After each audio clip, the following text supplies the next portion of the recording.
Madame, Monsieur, bonjour. Bienvenue à votre émission Islam. Notre invité de ce matin est un intellectuel prestigieux, considéré par l'ONU comme une des personnalités les plus influentes de sa génération.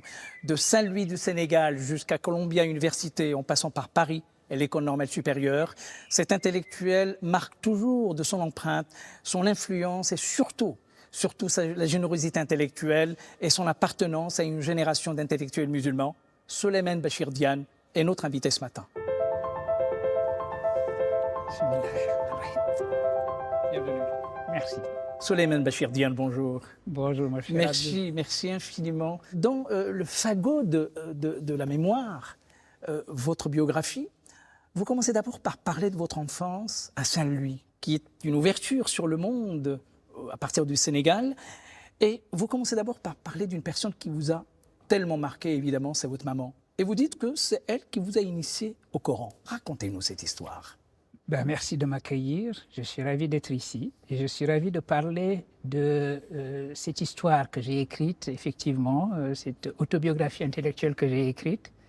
Je l'ai écrite un petit peu aussi comme un hommage à cette femme que vous venez de nommer, qui est ma mère, et qui se trouve avoir été rappelée à Dieu il y a 2 mois. Et donc je suis heureux qu'elle ait tenu entre les mains ce livre avant d'être rappelée à Dieu récemment. Au moment où j'ai décidé de revisiter ma trajectoire et d'en parler et de la partager, je me suis rendu compte en effet à quel point ma ville natale avait contribué à faire de moi celui que je suis. La ville de Saint-Louis est une ville tout à fait particulière dans l'histoire du Sénégal. C'est une ville cosmopolite, c'est une ville qui est née déjà hybride.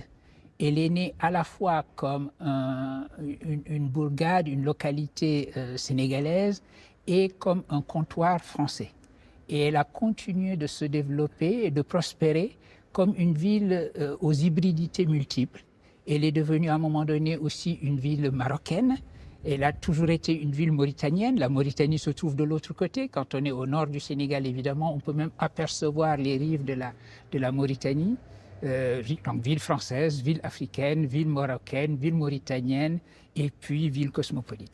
Une famille qui l'est aussi. Un papa qui est fonctionnaire, francophone, une maman lettrée et qui a été très présente dans votre vie et notamment votre apprentissage. Parlez-nous de la maman et de son rôle.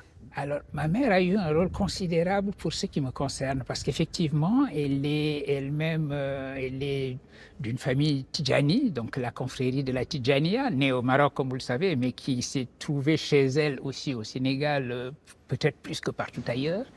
Et elle a véritablement transmis cette culture de la Tidjania, qui est une culture d'un islam lettré, d'un islam soufi, mystique, attentif à la lettre et à l'esprit du Coran. Et donc j'ai eu la chance d'être né dans une famille où ma mère avait été à l'école coranique évidemment, mais également à l'école française. Mon père également, il est devenu fonctionnaire des postes, mais sa vraie vie était d'être comme son père et comme son père avant lui, un lettré musulman qui, le week-end par exemple, réunissait ses amis et faisait le tafsir du Coran. J'ai un aïeul qui d'ailleurs était surnommé Tafsir. Son nom était Tafsir Oumar Sall parce que c'était sa spécialité d'être un commentateur du Coran.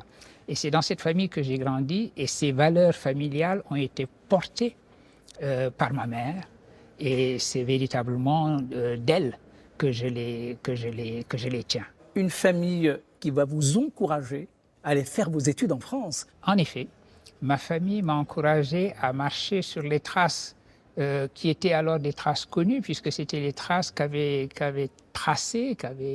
établi le premier président du Sénégal, Léopold Sédar Senghor. C'est-à-dire aller en classe préparatoire au lycée Louis-le-Grand et essayer, autant que faire se pouvait, d'entrer à l'école normale supérieure. Et le jour même, les résultats ont été proclamés dans l'après-midi. Avec quelques amis, nous nous sommes retrouvés dans la cour de l'école normale supérieure pour bavarder, célébrer notre admission. Et là, je vois un monsieur s'approcher de moi et me saluer en me disant « J'imagine bien que vous êtes Souleymane Bachir Diagne » et se présente à moi. C'était le directeur de l'école normale supérieure lui-même.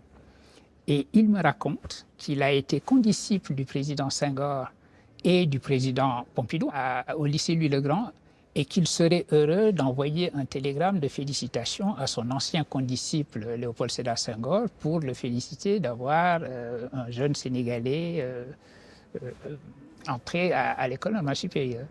Et c'est ce qu'il fait. Il envoie un télégramme au président Senghor. Le président Senghor, content de recevoir ce télégramme, le fait lire à la radio, à la télévision sénégalaise. Et le résultat, c'est que lorsque je viens quelques jours plus tard pour mes vacances, pour célébrer avec ma famille à Dakar, je suis accueilli à l'aéroport par la police de l'air et des frontières, si vous voulez, qui se souvient avoir entendu ce télégramme. Et puis, ça n'a pas cessé. Ma mère avait reçu toutes les félicitations de la famille, des amis, des voisins. Et je crois vraiment que c'est l'une des plus grandes joies que j'ai eu la chance prodige du pays qui revient d'apporter à mes parents. Au lycée Louis-le-Grand, vous allez rencontrer deux élèves, un qui est d'origine iranienne de confession Baha'i, que vous allez découvrir, et l'autre, c'est un jeune étudiant marocain de confession juive, et avec qui vous allez échanger. Et probablement, c'était le premier moment où vous allez réellement réfléchir sur votre islamité à vous. Racontez-nous. Oui, c'est une histoire absolument admirable parce que ces amis que je rencontre pour la première fois dès que je mets les pieds au lycée Louis-le-Grand, je les ai toujours. Nous sommes donc des amis de près de bientôt 50 ans. Et alors je rencontre mon ami d'origine iranienne qui était nigérien, Houchiar et son prénom.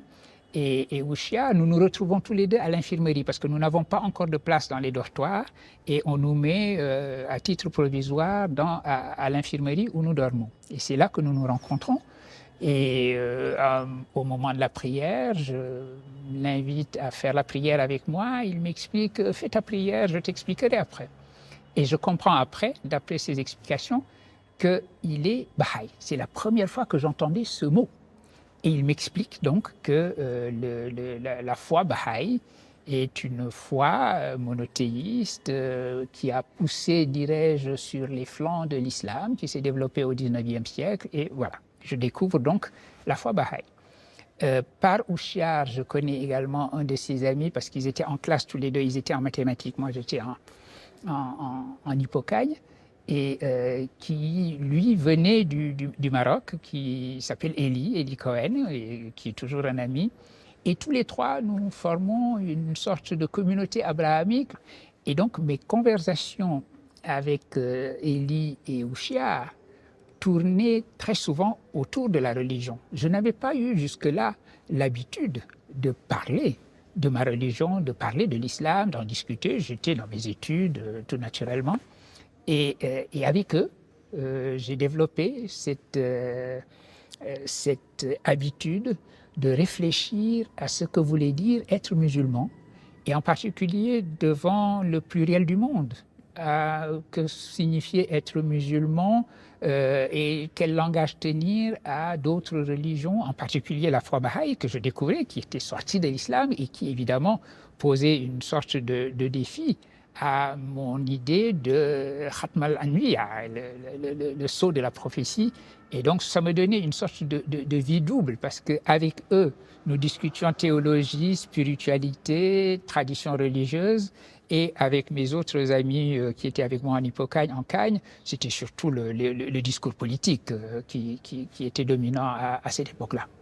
Vous rentrez au pays lorsque vous aurez fini vos études, et vous allez donc exercer le métier de professeur à l'université. Ça va durer une vingtaine d'années et vous serez nommé par le président Abdou Diouf comme son conseiller à l'enseignement et à la culture. Vous allez là découvrir un monde que vous ne connaissez pas. Absolument. Alors, je rentre au Sénégal, effectivement, nous sommes dans les années 1980, au milieu des années 1980, et je commence mon enseignement à l'université Cheikh Anta Diop de Dakar, en philosophie, et je mets en place un certain nombre d'enseignements qui me tenaient à cœur, un enseignement en logique, en philosophie des sciences, mais aussi un enseignement bientôt en histoire de la philosophie dans le monde de l'islam. Et au début des années 90, à la faveur d'une ouverture vers les partis de gauche qu'avait décidé le président socialiste Abdou Diouf, il me fait l'honneur et l'amitié de m'inviter à être à ses côtés à la présidence et à être son conseiller à l'éducation et à la culture. C'était ma première entrée dans un monde que je ne connaissais absolument pas. Et ça a été une expérience fantastique de connaître mon pays depuis ce point de vue qui était le point de vue de la présidence, parce que dans un régime présidentiel comme le nôtre, évidemment, tout remonte à la présidence. Et donc la perspective qu'on a sur le Sénégal, sur l'évolution du pays, et même sur l'université d'où je venais, était totalement autre depuis la présidence de la République du Sénégal. Et cela m'a donné l'occasion pendant 6 années qui ont été des années très productives où j'ai appris beaucoup de choses et où j'ai bénéficié de l'attention et de l'affection, dirais-je, du président Abdou Diouf, avec qui j'ai développé des relations personnelles qui se continuent encore aujourd'hui. Entre parenthèses, il arrive au président lui-même, de temps en temps de m'appeler, il me dit c'était simplement pour voir comment tu vas. On ne peut pas imaginer une plus grande bienveillance de la part du président Abdou Diouf, mais ceux qui le connaissent savent que c'est ainsi qu'il est. Et donc j'ai pu servir le Sénégal dans cette position-là, participer, mettre la main à un certain nombre d'initiatives qui ont été prises. La Biennale aujourd'hui des Arts de Dakar, qui est devenue un événement international important. Des réformes qui s'imposaient pour le monde de l'université, qui a toujours besoin de réformes. Voilà, un certain nombre d'actions qui me font aujourd'hui un bon souvenir et me confortent dans l'idée que j'ai pu servir mon pays à la fois comme enseignant et comme conseiller à la présidence. Et voilà donc l'appel de l'autre côté de l'Atlantique, puisque vous arriverez à Chicago, vous partirez plus tard à New York. Cet épisode a été décisif dans votre parcours. Absolument. On m'aurait dit même 1 an avant cela que j'allais à un moment donné aller aux États-Unis et me retrouver à commencer une seconde phase de ma carrière aux États-Unis, je ne l'aurais pas cru parce que j'ai été invité par l'université de Northwestern à Evanston dans la banlieue de Chicago à faire un séjour de 3 mois pour encadrer des étudiants qui étaient des doctorants. Certains d'entre eux étaient déjà docteurs pour les mettre un petit peu dans la voie de la recherche. Une fois arrivé, j'ai compris que le but de l'opération, c'était aussi de me convaincre de rejoindre l'université de Northwestern et à temps plein, aussi bien dans le département de philosophie que dans le département d'études africaines. C'était cela le plan. Et l'ami qui m'avait invité m'a convaincu en me disant « Écoute, ça fait 20 ans que tu as enseigné chez toi, tu as donné, tu as formé toute une génération de professeurs de philosophie, ce qui était vrai, et tu as également réussi à produire des ouvrages, des contributions qui ont eu une certaine attention sur le plan international, tu l'as fait depuis chez toi, ce qui n'allait pas de soi. Je crois que maintenant, tu peux te permettre de continuer une deuxième phase de ta carrière dans des conditions qui seront plus faciles. » C'était une décision difficile à prendre. Il y avait des considérations familiales, évidemment. Et de manière tout à fait généreuse, l'Université de Northwestern m'a dit « Écoute, tu reviens l'an prochain comme professeur en visite. Nous invitons également ton épouse pour qu'elle voie à quoi ressemble la vie ici et que vous preniez la décision ensemble. » C'est ce qui s'est passé. Et quand mon épouse Mariam a pensé que nous pouvions parfaitement élever notre famille à Chicago, ma décision a été prise et c'est ainsi que j'ai rejoint Northwestern University, sans jamais cesser d'être très présent au Sénégal. J'ai continué à encadrer des thèses, je le fais encore maintenant. J'ai également participé à toutes les grandes activités intellectuelles, culturelles du Sénégal pendant tout le temps où j'étais à Chicago. Et vous dites dans votre livre que vous avez laissé derrière vous des élèves que vous avez formés et qui ont pris la relève. Et cela vous a rassuré. Exactement. Quand je suis rentré à Dakar, mon but était double. Je voulais créer un enseignement d'histoire de la philosophie et d'histoire des sciences, d'épistémologie, de sociologie des sciences. Et je trouvais que c'était important pour la réflexion philosophique en Afrique d'avoir un enseignement de cette nature. Et ensuite de former un groupe de réflexion avec mes étudiants, avec des collègues, pour publier dans ces domaines-là. J'avais réussi à mettre en place ces deux aspects. Lorsqu'il m'a fallu prendre la décision de passer de l'autre côté de l'Atlantique et d'enseigner à Northwestern University, je me suis dit, un tel qui a été mon étudiant pourra parfaitement enseigner le cours de falsafa, d'histoire de la philosophie dans le monde de l'islam. Un tel qui a été mon étudiant pourra parfaitement tenir l'enseignement de logique également. Et c'était une satisfaction profonde de me dire que les enseignements que j'avais créés, les cours que j'avais mis en place seraient assurés par des collègues qui avaient été mes étudiants et qui étaient maintenant des amis. C'est à Chicago, début 2001, que vous allez donc assister en tant qu'universitaire, en tant que citoyen du monde et du Sénégal, à cette déflagration, c'est-à-dire les attentats de New York de septembre 2001. Comment avez-vous vécu, en tant que musulman, un moment où la société américaine avait énormément d'appréhension sur l'islam et les musulmans?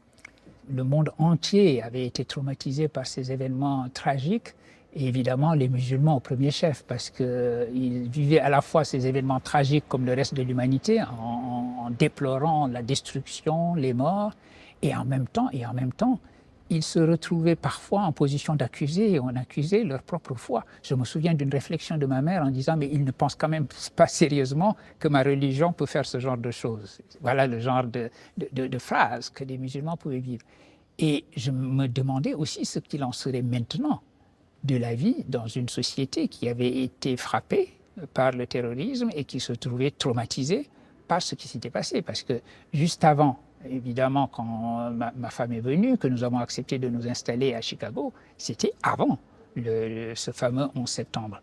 Est-ce que l'atmosphère qui nous avait semblé si accueillante et qui nous avait convaincus de nous installer dans ce pays et de le faire nôtre, est-ce que cette atmosphère existerait encore? Et d'autant qu'ensuite, un de mes enseignements, c'était la philosophie dans le monde de l'islam. Et voilà, c'était une période où l'association islam et réflexion philosophique dans l'esprit de beaucoup n'allait pas de soi. Heureuse surprise, ça avait développé dans le monde académique une forme de curiosité pour l'islam. Et ça, alhamdoulilah, c'était vraiment un moment qui a été un moment dans cette période un peu chaotique où les sentiments sont très mêlés. Ça a été une satisfaction pour moi de me rendre compte que ce que ça avait provoqué, c'était un intérêt encore plus grand de la part des étudiants pour l'enseignement que je pouvais donner dans ce domaine-là.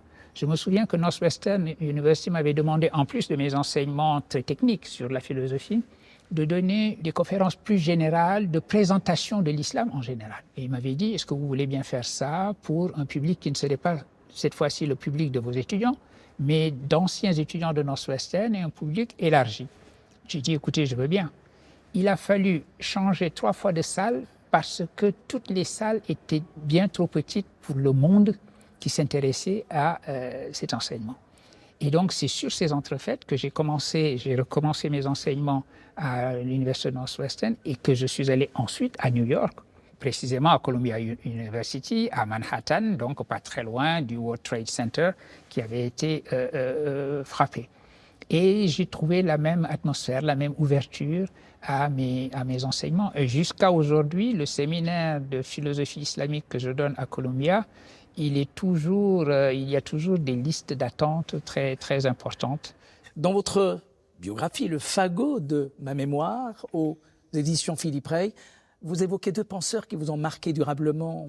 D'abord le philosophe français Bergson, et puis Mohamed Iqbal. Ces 2 sources d'inspiration vous ramènent à penser que islam et raison sont les 2 versants de la pensée islamique. Non seulement islam est raison, mais islam est temps. L'islam aujourd'hui a provoqué chez beaucoup de musulmans et chez beaucoup de penseurs musulmans cette sorte de retour sur soi et d'interrogation sur la signification de l'islam dans le temps. que signifie l'islam et les temps modernes, que signifie l'islam et les temps qui vont venir. Et j'ai trouvé chez Mohamed Iqbal, comme chez Henri Bergson, l'un donc penseur musulman de la Réforme, l'autre penseur, philosophe juif attiré par le catholicisme, mais penseur du temps pour l'essentiel, une convergence de vues qui est réelle. D'ailleurs, ils se sont rencontrés, ils se connaissaient et ils se sont rencontrés.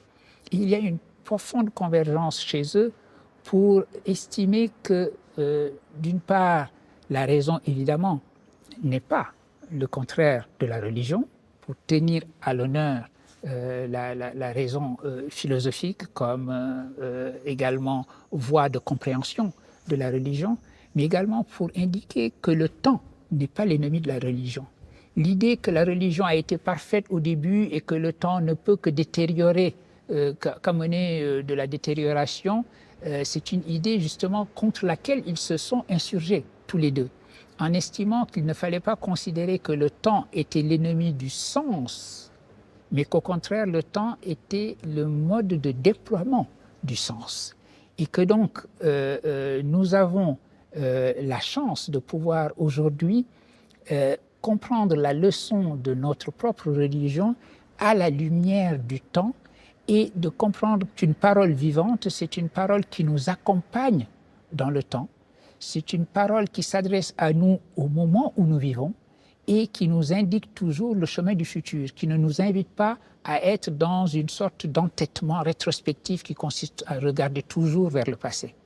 Et la raison pour laquelle ces deux auteurs sont devenus très importants pour moi, c'est qu'il me semble que les temps que nous vivons sont des temps où précisément nous devons entendre ce message-là, entendre la signification de la vie d'une parole, de la vie de la parole religieuse, comprendre qu'elle nous engage dans le temps, elle nous engage dans l'action également, qu'elle nous engage à toujours approfondir le sens dans les temps que nous vivons, et non pas en essayant, par exemple, de lire le Coran comme le lisait un Irakien du 8e siècle, ça n'est pas possible. Le lire comme s'il nous était adressé à nous aujourd'hui, et c'est ce que nous dit la religion, elle nous invite à toujours lire le texte, la parole de Dieu, comme si elle nous était révélée au moment où nous la lisons. Eh bien, ces deux penseurs que sont Henri Bergson et Mohamed Iqbal m'ont permis d'articuler cela. J'ai dit une fois, et je le répète, qu'un penseur important, c'est un penseur qui vous apprend ce que vous pensez vous-même. Et donc, ces deux penseurs, Iqbal comme Bergson, m'ont appris à clarifier ma propre réflexion. Vous êtes soufi, vous vous inscrivez délibérément dans cette réflexion spirituelle. Qu'est-ce que le soufisme nous dit aujourd'hui de notre temps et qu'est-ce qu'il a à dire au monde? En effet, une parole que répète souvent Iqbal, c'est cette parole prophétique qui dit ne dénigrez pas le temps, ne vilipendez pas le temps, car le temps est Dieu. Cette identification de l'activité créatrice de Dieu au temps est une dimension importante de la réflexion à mener, parce que ça veut dire que, encore une fois, le temps n'est pas ennemi du sens, mais qu'il est la condition du déploiement et de l'approfondissement du sens. Et ceci est très important. Et c'est dans ce sens-là que, si vous voulez, cette approche de l'islam est importante pour les temps que nous vivons. Ne simplifions pas les choses. On a tendance aujourd'hui à dire « Ah, les soufis sont les bons musulmans parce qu'ils sont tolérants, ouverts, et puis les autres sont des mauvais musulmans. » C'est absurde. Cette division-là est une division qui non seulement simplifie, mais elle est fausse et elle n'a pas de sens. Parce que le soufisme, au fond, est le cœur de l'islam. Je ne pense pas qu'aucun musulman, d'une certaine manière, soit véritablement étranger à ce cœur de l'islam, ce cœur mystique de l'islam et le genre de vie à quoi nous invite ce cœur mystique de l'islam. J'ai l'habitude de dire d'ailleurs, ne nous battons pas sur les mots. Si le mot soufi inquiète ou dérange, utilisons le mot ihsan. C'est aussi un synonyme de notre religion qui nous demande de cultiver l'excellence de caractère. Et ce n'est que cela, l'excellence de caractère. La compréhension que l'humain a la tâche de devenir pleinement l'humain qu'il doit être. Et ça, c'est un message coranique l'idée que, encore une fois, l'humain doit retrouver un état premier, l'état où il a consenti à Dieu, lorsque Dieu lui a demandé « Ne suis-je pas votre créateur ?» et que l'humain a répondu « Oui ». Eh bien, ce « oui » est constitutif de qui nous sommes. Ce « oui » est ce que nous devons retrouver dans nos vies. Et ce qu'on appelle la démarche soufie n'est rien d'autre que cela. Retrouver cet état primordial de l'humain où il a coïncidé véritablement avec celui qu'il a à être et il a coïncidé également avec son Seigneur. Et quand on comprend cela, on comprend mieux qu'il est profondément inscrit dans la démarche du soufisme d'être pluraliste et tolérant. Parce que le soufi est celui qui comprend pleinement que tous les chemins, d'une certaine façon, mènent à Dieu. Que les voies du Seigneur sont des voies multiples, mais elles sont toutes des voies du Seigneur. Et donc, il a cultivé ce regard qu'il peut poser sur le monde comme étant un regard ouvert au pluralisme, ouvert aux voies différentes et multiples que la religion a de se réfracter. Et c'est en cela que ce point de vue sur la religion est ce dont notre monde aujourd'hui a besoin. Notre monde est pluriel. Nous devons viser ensemble un horizon d'universalité. Parce qu'en effet, les défis qui s'adressent à nous sont des défis qui s'adressent à nous comme espèce humaine une. Ce sont les défis du climat, les défis sanitaires. Tout cela, nous les vivons et nous comprenons la nécessité de répondre à ces défis comme une seule et même espèce humaine. Et de comprendre que nos différences ne doivent pas être des motifs de conflit, mais peut-être simplement des motifs de compétition dans les bonnes actions. Et ceci est une parole coranique. Si nous avions voulu, nous aurions fait de vous une seule et même communauté. Sous-entendu, nous avons voulu vos différences. Et maintenant, de vos différences, faites simplement une occasion d'être en compétition pour les bonnes actions, en comprenant que c'est quand vous reviendrez à moi, votre Créateur, que je vous expliquerai la nature de vos différends.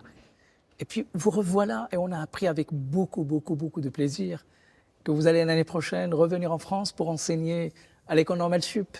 Oui.